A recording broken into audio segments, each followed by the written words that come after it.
Hi friends, అందరికీ నమస్కారం. Friends, Pithapuram AE Nookaraju గారి కుటుంబ ఆత్మహత్య ఘటనలో సంచలన విషయాలు వెలుగులోకి వస్తున్నాయి. ఇప్పుడు సోషల్ మీడియాలో ఆయన కుమార్తె ఎవరైతే ఉన్నారో కొవ్వూరి సౌజన్య, ఆవిడ రాసిన ఈ సూసైడ్ నోట్ అయితే కనుక వైరల్ అవుతుంది. యాక్చువల్ అందులో ఆవిడ ఏమి రాశారు ఏంటి ఒకసారి నేను చదివి వినిపిస్తాను. ఇక్కడ సోషల్ మీడియాలో అయితే ఫేస్బుక్ ద్వారా జాస్తి హర శ్రీనివాస్ అనే ఆయన ఏదైతే కనుక పెట్టడం జరిగింది. ఒకసారి ఏమి యాడ్ చేయకుండా తీయకుండా జస్ట్ చదివి వినిపిస్తాను. ఆవిడ ఎంత బాధపడిందో ఒకసారి, ఆ బాధపడుతూ లెటర్ రాసిందో ఒకసారి అయితే తెలుసుకోండి. ప్రతి ఒక్క ఆడపిల్ల కూడా తెలుసుకోవాల్సిన విషయం.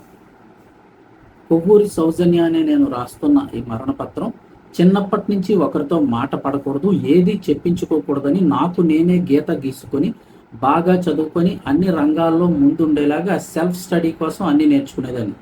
నా తండ్రి గారు ఎంతో మంచి పేరు మర్యాదలు గల వ్యక్తి, చాలా కష్టజీవి మరియు త్యాగానికి పెట్టింది పేరు. ఆయనే నా హీరో, రోల్ మోడల్. ఆయన పరువుకి నా వల్ల చెడ్డ పేరు రాకూడదని ఎంతో జాగ్రత్తగా ఉండేదాన్ని.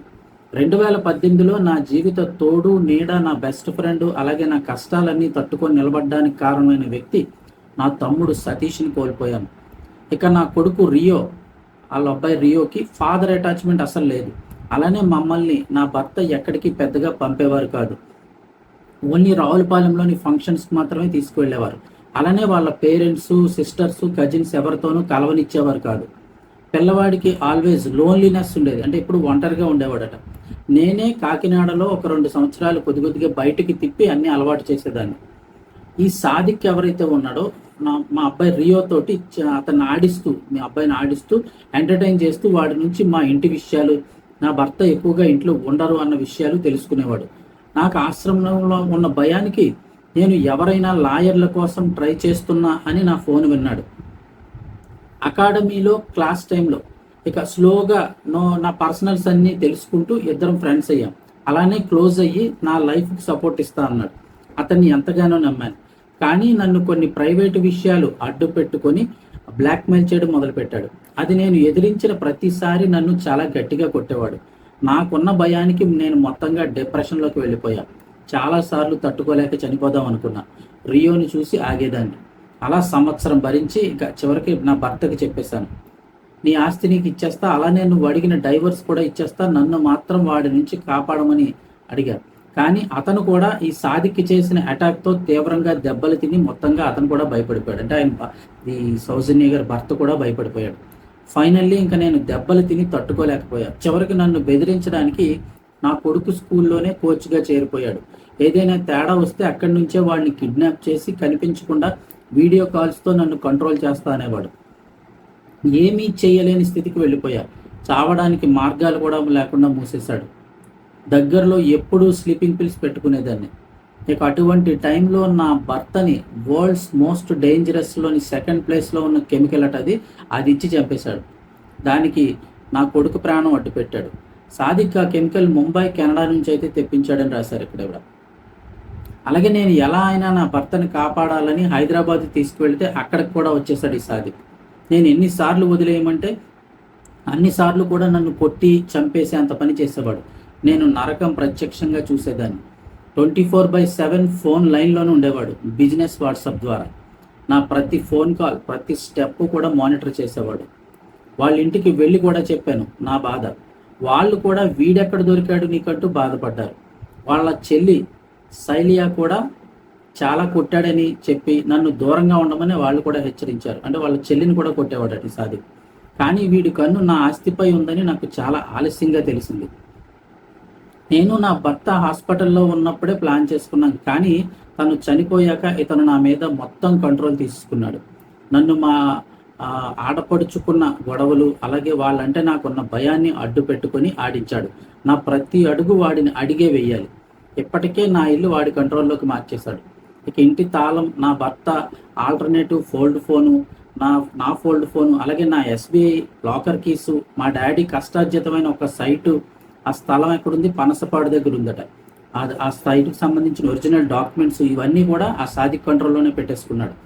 ఇక నాకు ఇంకా పోరాడే శక్తి లేదు. ఎందుకంటే ఆపరేషన్ 19/8/26 అయినా, అది అయిన తర్వాత నన్ను ఆ న్యూ ఫ్లాట్లో బంధించేస్తాడట.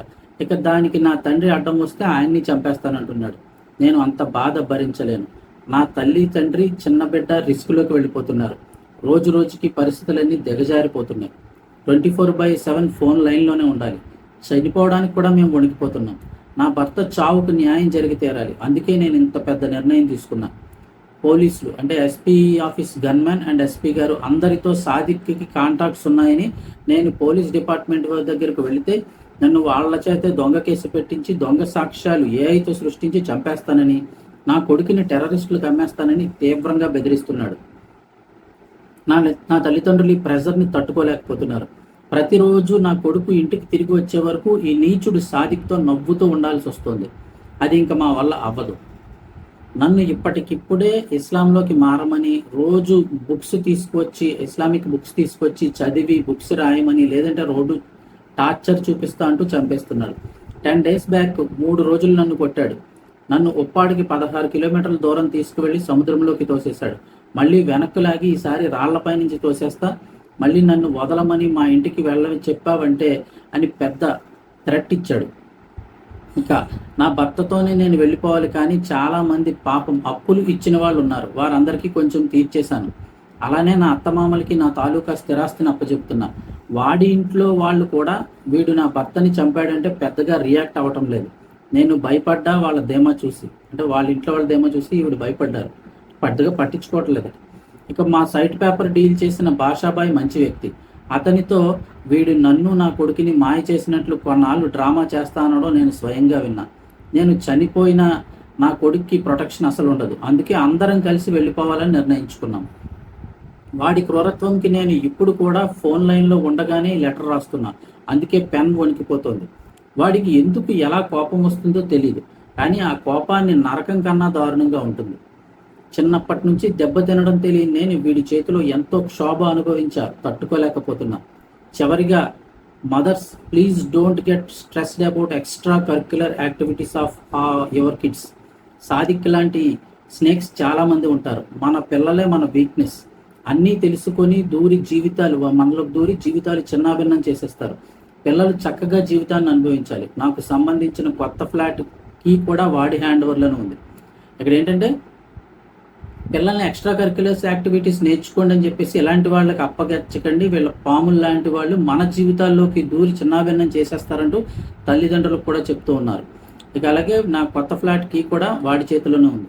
ఇక ఇంకేంటంటే వాడికి ₹1 కూడా అందకూడదు. 5గురికి ప్రాణాలు పోవడానికి కారణమైన కర్కోటకుడు. ఇక మేము చావడానికి కూడా వణికిపోతున్నాం. పోలీసులే వాడి దగ్గర ట్రైనింగ్ తీసుకుంటారట. రౌడీలకు ఇల్లీగల్ వెపన్ సప్లై చేస్తాడంట.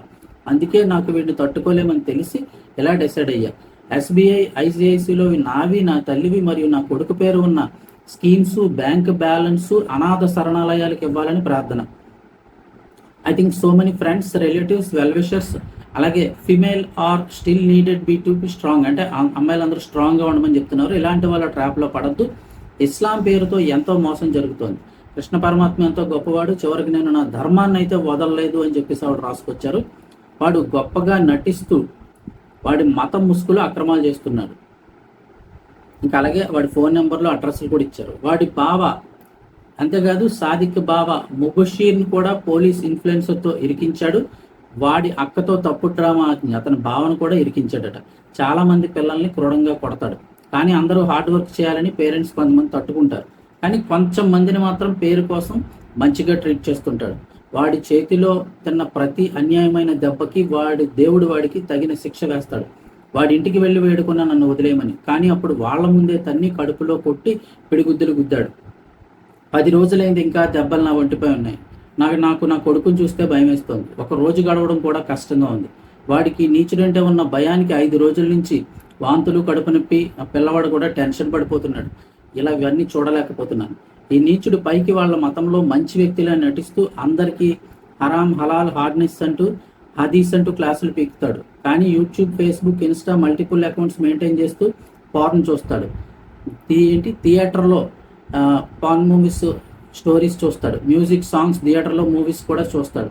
నా HDFC, ICICI accounts linked phone SIM కూడా వాడి కంట్రోల్లోనే ఉంది. ఈ లెటర్ స్కాన్ కాపీని నేను MP ఉదయ్ గారికి, ఎమ్మెల్యేస్కి, అలాగే SP గారికి అందరికీ అందజేయ ప్రయత్నిస్తున్నా.